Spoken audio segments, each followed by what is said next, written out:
Well, hello everybody. I'm Jerry Emge, a realtor with Keller Williams The Lakes in Lake Elsinore, California. I cover western Riverside County primarily. I produce these videos on a regular basis, usually weekly by Thursday at 10 o'clock in the morning, and quite often more frequently than that. And I cover a wide variety of real estate topics, just to educate the buyers and sellers out there about some of the aspects of real estate you just don't normally hear in day-to-day conversation. By the way, if you like my videos, when you see the thumbs up, hit that. When you get a chance to subscribe, hit the subscribe button. And after you do that, you can hit the little bell and you'll be notified when new videos go live. You know, I'm an electrical engineer by education, and so one of the topics I want to talk about, and I'll talk about more in the future, but one of the topics I want to talk about today are common electric dangers in your house.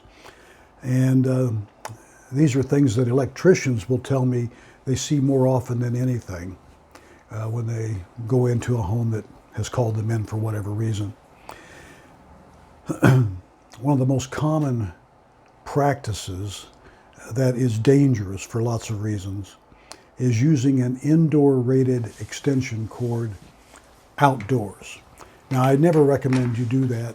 It's often done on a short-term basis. You got to plug in a saw to cut a board and then you put the thing away. I'm not encouraging it, but I know that that's done quite often.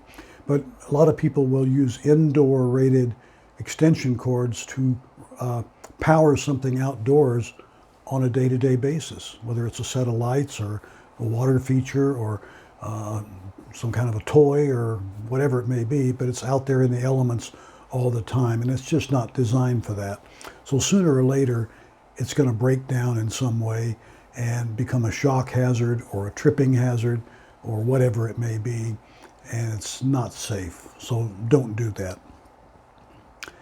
Another thing that happens quite often in older homes, but I've seen it in new homes too, is when an electrical outlet is not, here's the face plate on the outlet and it sort of wobbles back and forth like that. When you plug in, it's loose. That's never good, because what can happen over time is that the internal connections that are rubbing each other or that are just being exercised on a regular basis, they'll eventually break loose or short out or otherwise become a problem. And that's never good.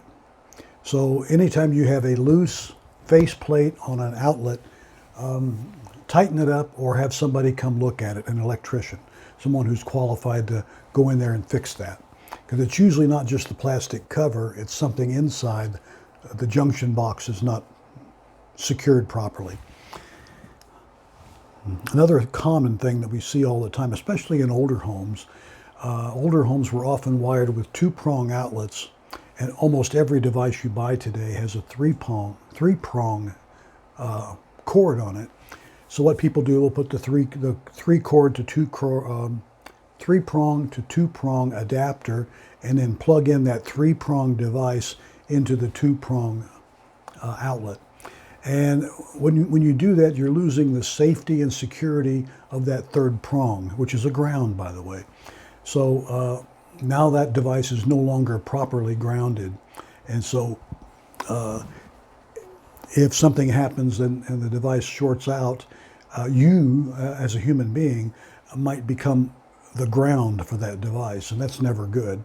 So what you should do when you have two-prong outlets in the house is you should call an electrician in and have him rewire them,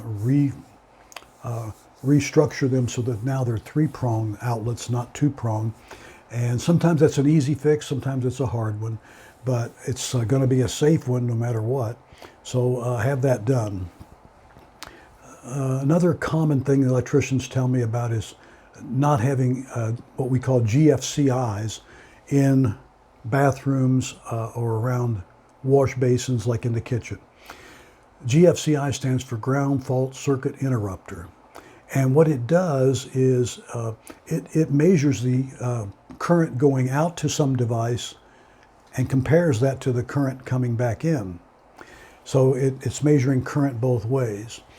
When it senses less current coming back in than going out, that current is going somewhere. And sometimes it's going through you if you're grounded. So that's not a good deal. So the GFCIs serve a very useful purpose. They keep the circuit balanced. The current going out equals the current coming in. And so there's not current being sent to a ground somewhere else. That's why it's a ground fault circuit interrupter. It senses a ground fault and it interrupts the circuit, and if that's the case, it trips out. And if your bathroom and wash basins areas, kitchens and that don't have GFCIs already, and all the new homes do, but if yours is an older home that doesn't have it, call your electrician, have him come out and put those in. It's not a real expensive fix, and it sure solves a lot of safety issues. One of the most common things you see, especially around the holidays, is overloading of circuits. You should always detect this circuit overload. What usually happens, one of two things: either the circuit blows a fuse or trips out a circuit breaker, or things get really hot. The wiring gets hot. The device you've got plugged into that circuit could get very hot.